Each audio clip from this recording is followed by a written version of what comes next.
You're watching Newsday TV. Thanks for joining us. I'm Elisa DiStefano. A mother and daughter severely hurt in the nail salon crash have filed a multi-million-dollar lawsuit.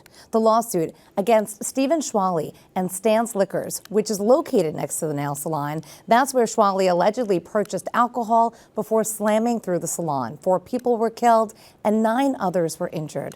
Schwally pleaded not guilty to 37 charges, including homicide, aggravated vehicular manslaughter, and drunken driving.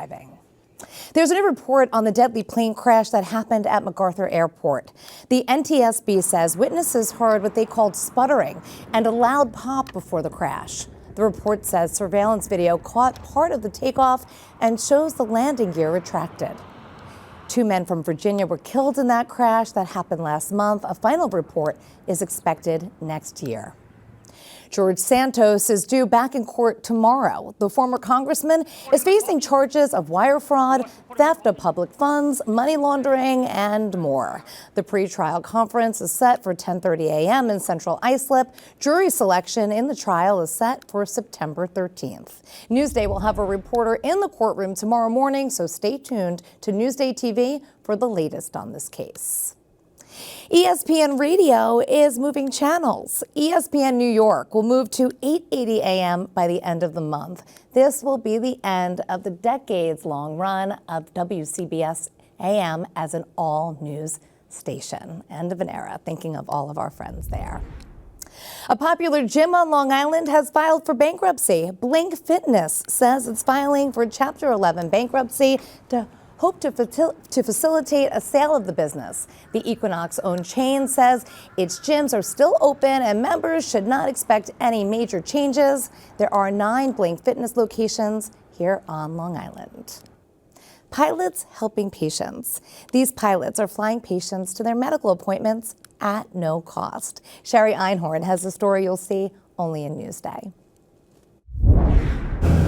It's just opened up a whole world of possibilities. Meet 12-year-old Killian Farrell. He and his mom Jennifer have an important doctor's appointment in Brooklyn, but they live in Upper Maine. These pilots are amazing. Killian was diagnosed with a rare genetic disorder called Prader-Willi syndrome. Most of his doctors are in Boston, but he sees specialists all over. He just is very caring and very understanding that people are helping him and going out of their way, just out of the goodness of their heart. Those people are the folks behind PALS Skyhope, which began in 2010 at Republic Airport. It's a network of volunteer pilots who donate their time, planes, and fuel to fly patients like Killian to and from medical appointments, from Maine to Florida, as far west as the Mississippi. Killian has been flying with them since he was a toddler. We get to see the best of the human spirit, from the patients, their courage, their strength, their perseverance, our pilots who are very passionate and compassionate, and the staff who's just so committed and dedicated to making it all happen. Killian, talk to me. How's the flight? The pilot for this trip is Brooke Haberman from Rhode Island. He's been volunteering for the past 12 years. If I could provide a little bit of a pleasant journey or something to go ahead and help them and take the rough edges off what would otherwise be a long and grueling car ride, that's great. I feel good about it. In the past 14 years, volunteer pilots for PAL Skyhope have donated 32,000 flights. You can tell there's a definite connection between the patients and the pilots, one that lasts way beyond the actual flight. We've taken pictures of all of our trips with our pilots, but mostly I'm just like so overtaken by just the generosity of these pilots and grateful that we're able to do this. At Republic Airport, I'm Sherry Einhorn for Newsday TV.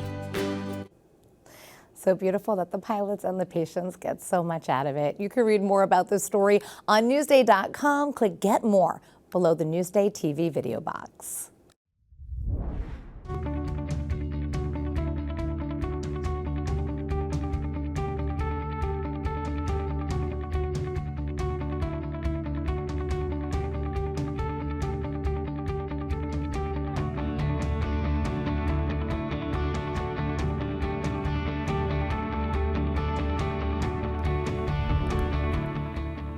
They're celebrating 100 summers at the state's oldest 4-H summer camp. Beth Whitehouse takes us to Riverhead in a story you'll see only in Newsday.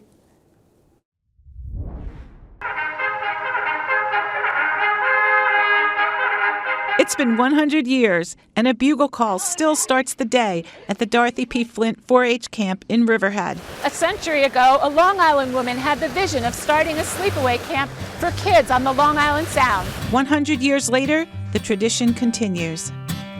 We've kept a lot of the same programming, such as archery, arts and crafts, and swimming down on the bluff. And we've added a lot of new traditions into our camp as well. One modern tradition, no cell phones at camp. Some of the newer programs include goat yoga, ropes courses, and an entrepreneurial egg selling program. There's also lots of clapping games. What do you mean a tabletop? Show me what it is. Give me 2. Give me 3. Break it down. What is it that you love about camp? It's all the people here. You know, everyone's so excited and they're all so friendly and nice. Some families have sent 3 generations to camp.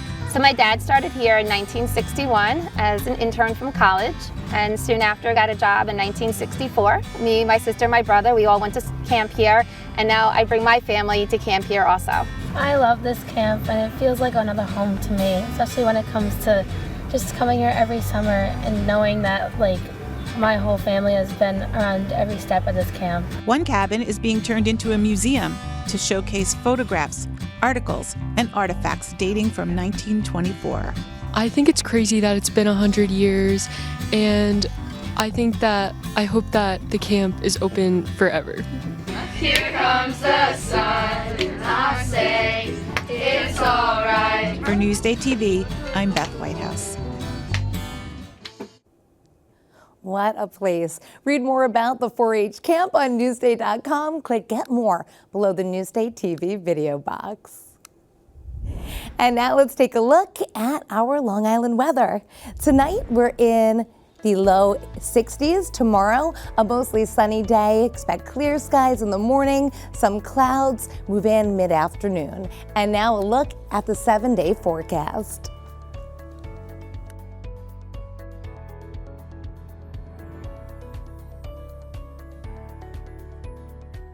Long Island weather is brought to you by PTRC.